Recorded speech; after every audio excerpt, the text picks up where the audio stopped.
नमस्कार साथियों, स्वागत है आपका आरडी ज्योतिष संस्थान के यूट्यूब चैनल पर। जैसा कि आपको पता है, नवरात्र आ चुके हैं, या मेरी वीडियो आने के बाद पड़ रही है या पहले, एक दो दिन पहले, इतना ही गैप हो सकता है ना। मुझे लगता है कि नवरात्र शुरू हो जाएंगे वाली वीडियो आएगी। तो मैं आपको जो विषय है ना, मैं दुर्गा कवच पे आज वीडियो बता रहा हूँ। ठीक है।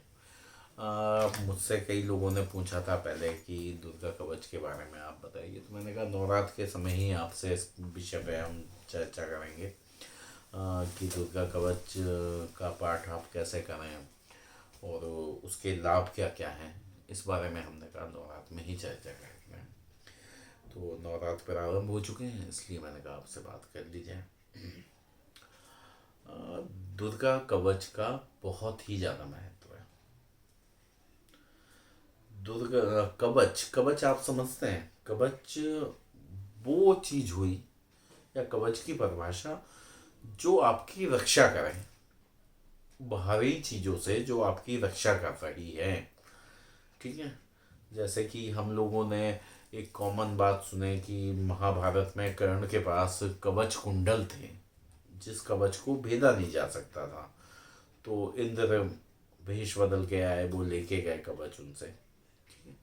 तो वो कवच क्या था? कवच मतलब एक रक्षा के लिए ऐसा था जिसके पार कोई चीज जा ही नहीं सकती थी बाहर। ठीक है।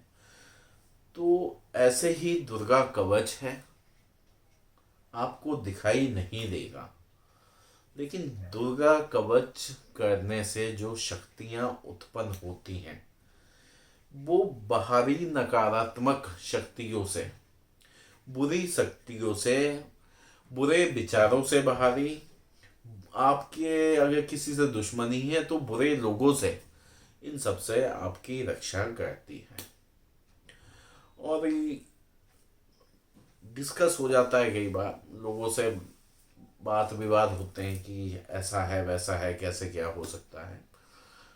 मैं हमेशा कहता हूँ आप करके देखिए दुर्गा कवच का जाप, अगर आपको कोई परेशानी है ना, धीरे धीरे आपकी समस्याएं कम होनी प्रारंभ हो जाए।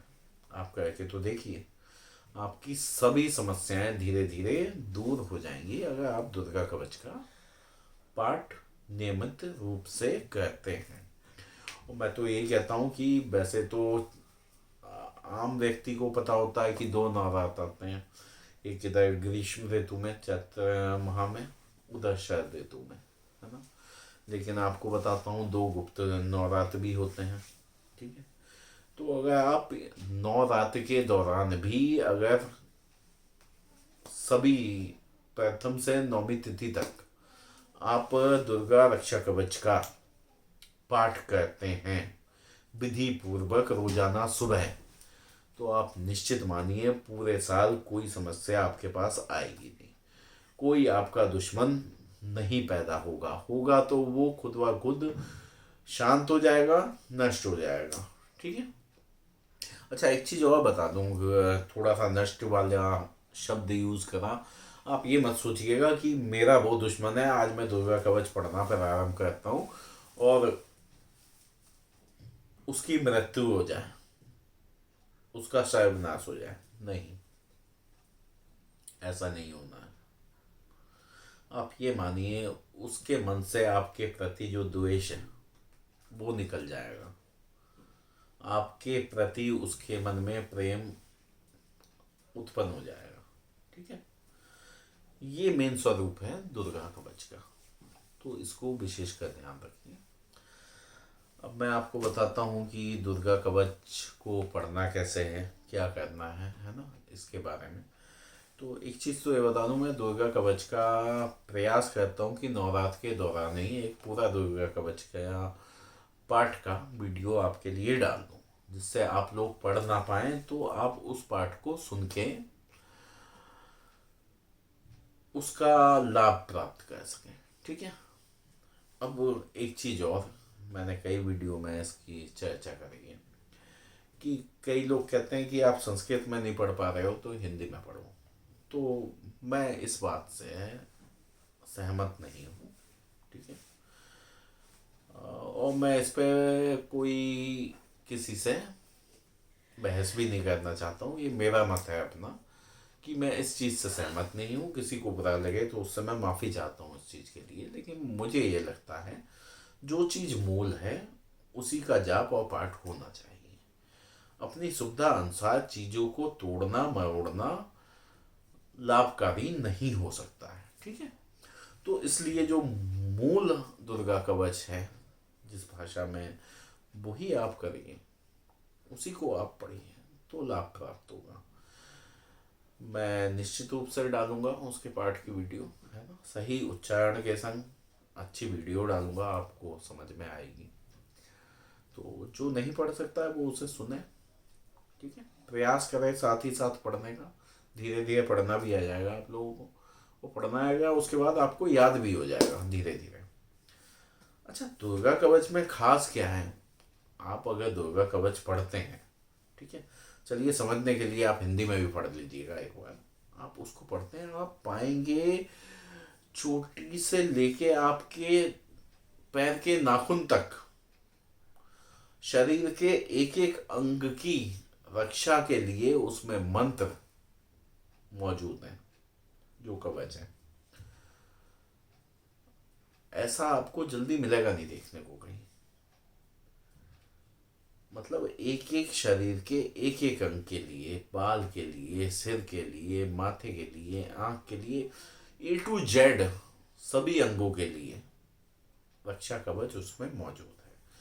तो आप देखिएगा एक बार हिंदी व्याकरण उसको पढ़िएगा, आपकी समझ में आएगा, है ना। अब इसको करना कैसे है ये तो मैंने बता दिया, मूल जो है मूल ही हमें करना है, ऐसा नहीं है हिंदी में पढ़ लो या इंग्लिश में पढ़ लो, ऐसा बिल्कुल नहीं करना है, ठीक है। अपना आप, क्योंकि परिवार में व्रत काफ़ी लोग होते हैं, हमने देखा है, या आप अकेले हैं, आप पे समय कैसे है ये आपको अरेंज करना पड़ेगा, थोड़ा सा समय लगता है दुर्गा कवच पढ़ते हुए। आप बैठिए अपने मंदिर में, आसन डाल के ऊनी लाल रंग के आसन का प्रयोग करिएगा, उस पर आप बैठिए, धूप दीप करिए, ठीक है। माँ भगवती की पूजा करिए जैसे आप रोज करते हैं, कलश की पूजा करिए रोजाना की तरह, ठीक है। उसके बाद आप जो जो पाठ करते हैं दुर्गा चालीसा वगैरह वो करिए, ठीक है। और परिवार के सभी व्यक्ति बैठे हैं तो बहुत अच्छा है, और नहीं बैठ सकते हैं तो जिसे करना है वो आरती के बाद भी दुर्गा कवच का पाठ कर सकता है, ठीक है। और अगर सबको करना है, सब बैठ सकते हैं, तो आरती दुर्गा कवच के पाठ के बाद आप करिएगा, ठीक है। दुर्गा कवच आप पढ़ लीजिए पूरा, और पढ़ने के बाद वही है कि पढ़ने से पहले आपको कुमकुम से तिलक करना है, धूप दिखाना है, दीप दिखाना है, फल और मिष्ठान अर्पित करने हैं, पुष्प अर्पित करने हैं, इत्र लगाना है। उसके बाद आपको दुर्गा कवच का पाठ करना है, ठीक है। एक लोटे में अपने पास जल रखिएगा भर के, जिसमें पान का पत्ता, आम का पत्ता या कोई पुष्प आप डाल के रखिएगा, ठीक है। वो माँ दुर्गा जी के पास वहीं आप रख लीजिएगा। दुर्गा कवच आप पढ़िए, और दुर्गा कवच पढ़ने के बाद अपना आरती वगैरह करिए। और अगर आपने बाद में पढ़ा है तो कोई बात नहीं, क्षमा याचना जरूर कर लें, ठीक है। कोई भी पाठ करने के बाद क्षमा याचना कर लें, कोई भी पूजा करने के बाद क्षमा याचना कर लें। क्षमा याचना करने के बाद आप उठिएगा, नमस्कार करिएगा, दंडवत प्रणाम करिए माँ भगवती को, और उठ के जो वो जल है ना, उस जल को अपने घर के हर एक कोने में जरूर छिड़क दीजिए, अंदर बाहर। केवल आपका जो बाथरूम है, शौचालय है, वहाँ उसे नहीं छिड़कना है। किचन में, मंदिर में, बेडरूम में, गेस्ट रूम में, ड्राइंग रूम में, स्टोर में, अगर बालकोनी, आंगन, बरामदा जो भी हो, गैलरी हो, सब जगह आप छिड़क दीजिए, केवल बाथरूम छोड़ के, ठीक है। और आप साथ ही साथ उस जल का आचमन भी कर सकते हैं, ठीक है, बहुत ही लाभकारी है। आप उस जल को, अगर उसमें गंगा जल मिला है या पूरा गंगा जल है, तो आप उसे बॉटल में भर के रख सकते हैं। कभी भी किसी को, बच्चे को नज़र लग जाए, आपके व्यापार में कहीं कोई टोक लग जाए, वहाँ उसका छिड़काव कर सकते हैं। उसको हमेशा अपने साथ रख सकते हैं छोटी सी शीशी में। तो आप ये समझिए आने वाली विपत्तियों से, हर एक चीज़ से वो आपकी रक्षा करता है जल।